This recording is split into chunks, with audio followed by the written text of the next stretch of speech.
About a year ago, I received a diagnosis that changed my perspective on myself and my place in the world. I was diagnosed with ADHD, Attention Deficit Hyperactivity Disorder.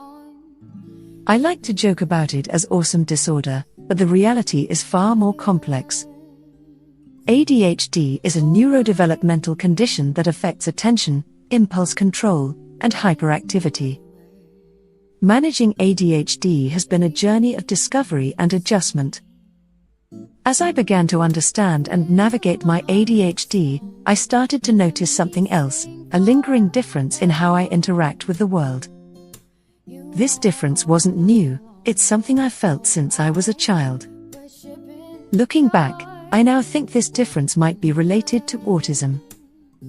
Autism spectrum disorder, ASD, is a developmental condition that affects communication, social interaction, and behavior.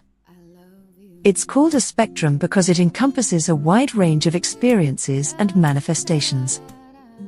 My experiences and behaviors might be different from others on the spectrum, but they are valid and real.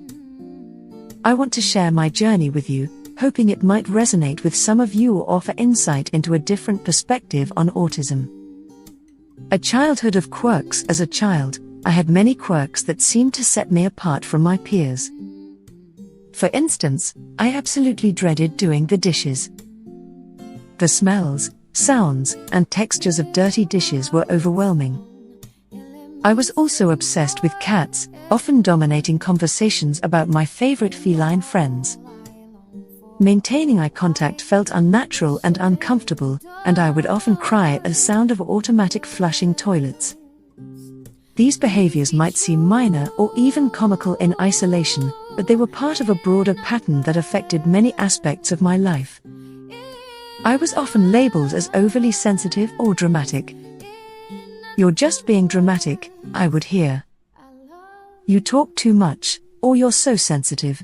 These responses from others made me feel like there was something fundamentally wrong with me. Looking back, I realized that many of these reactions were typical of how autistic traits were perceived at the time. Autism was often misunderstood, and many people, including myself, didn't have the vocabulary or understanding to describe what we were experiencing. Understanding autism. Autism is a spectrum condition, which means it affects people in different ways and to varying degrees. The classic view of autism often focuses on a narrow range of experiences, which historically emphasized the perspectives of young white boys. This limited view didn't account for the diverse ways autism can present itself across different genders, races, and backgrounds. For example, many autistic behaviors and reactions were historically under-recognized or dismissed, especially in girls and people of color. For instance, my sensitivity to sounds and textures, along with my intense focus on specific interests, might have been overlooked or misunderstood in the past. The old criteria for recognizing autism were rooted in outdated and prejudiced perspectives, which meant many autistic individuals didn't fit the mold and were consequently overlooked or misdiagnosed. The struggle with self-acceptance. For a long time, I struggled with self-acceptance. I felt like the phrase "just be yourself" didn't apply to me. I was constantly trying to fit in and make sense of my place in the world. Masking, or mimicking the behaviors of others to fit in, was a common strategy for me. I would study how others acted and try to emulate them, hoping that it would make me more normal. One vivid memory from my childhood is a weekend church retreat when I was around 11.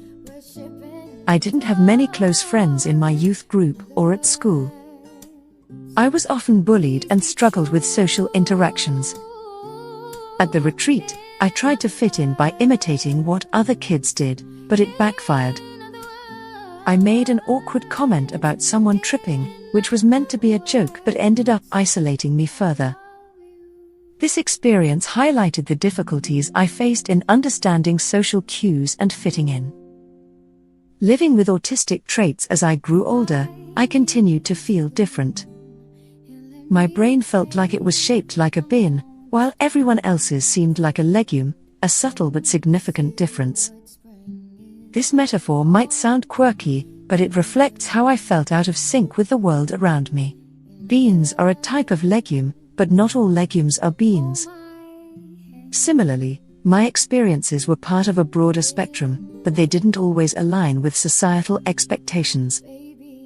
Sometimes, I managed to adapt and fit in, but other times, I felt like an alien in my own world. The sensory overload and social expectations often felt overwhelming. It's like being a squishy chickpea in a world designed for tough nuts. While I could sometimes blend in, there were moments when the sensory and social demands of life felt like too much.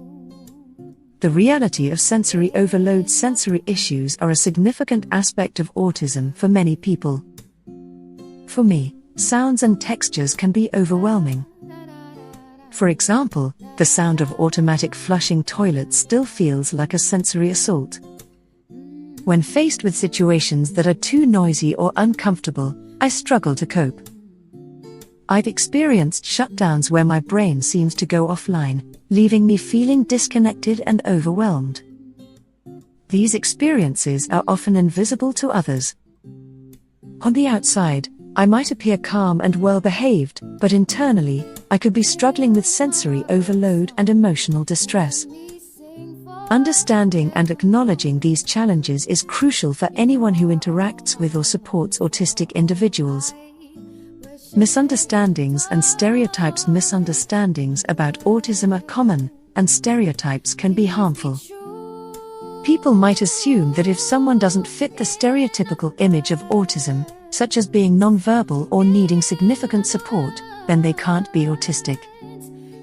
This assumption is not only inaccurate but also dismissive of the diverse ways autism can present itself. I've encountered comments like, "You don't seem autistic," based on my ability to work, talk to people, and manage daily life. But autism is a spectrum, and my experiences might differ from others. Just because I don't fit a specific stereotype doesn't mean my experiences aren't valid. The importance of self-care and understanding. Navigating life as someone who is neurodivergent can be challenging. It's essential to take care of yourself and seek support when needed. For example, I've learned that seeking understanding and accommodations can make a significant difference in managing sensory issues and social interactions. If you suspect you might be on the autism spectrum, talking to autistic friends or finding supportive communities can be helpful. Self-diagnosis isn't ideal, but seeking out resources and support is important for understanding yourself and finding ways to manage challenges. Breaking down barriers and stigma. There is a need to break down barriers and stigma surrounding autism and other neurodivergent conditions. Society needs to recognize and accommodate the diverse needs of autistic individuals.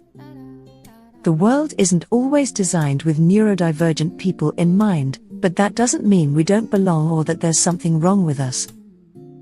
The standards for recognizing autism have historically been narrow, focusing on specific demographics and experiences. This has led to many individuals being overlooked or misunderstood. It's crucial to broaden our understanding of autism and recognize the validity of different experiences. Encouragement and support. If you're navigating similar challenges, remember that you're not alone. Embrace your uniqueness and seek out communities and resources that can provide support and understanding. Finding a safe space where you can connect with others who share similar experiences can be incredibly valuable. For those who might not understand neurodiversity, it's important to approach the topic with an open mind and empathy. Avoid making assumptions or judgments based on stereotypes. Instead, focus on creating inclusive and supportive environments where everyone can thrive. As I continue to navigate my neurodiversity, I've learned to embrace my differences and find ways to cope with the challenges I face. Whether it's dealing with sensory overload, understanding social interactions, or seeking support, I've come to accept that my experiences are valid and valuable. If you found this video helpful, I encourage you to like, subscribe, and share your thoughts. Your support helps me continue to create content that resonates with and supports others. Thank you for joining me on this journey of self-discovery and acceptance. Remember, whether you're on the autism spectrum or navigating other challenges, you are valid and worthy. Embrace who you are and seek out the support and understanding you need. Thank you for watching and for your support. If you want to see more content like this, don't forget to subscribe. Take care, stay safe, and remember, you're not alone in your journey.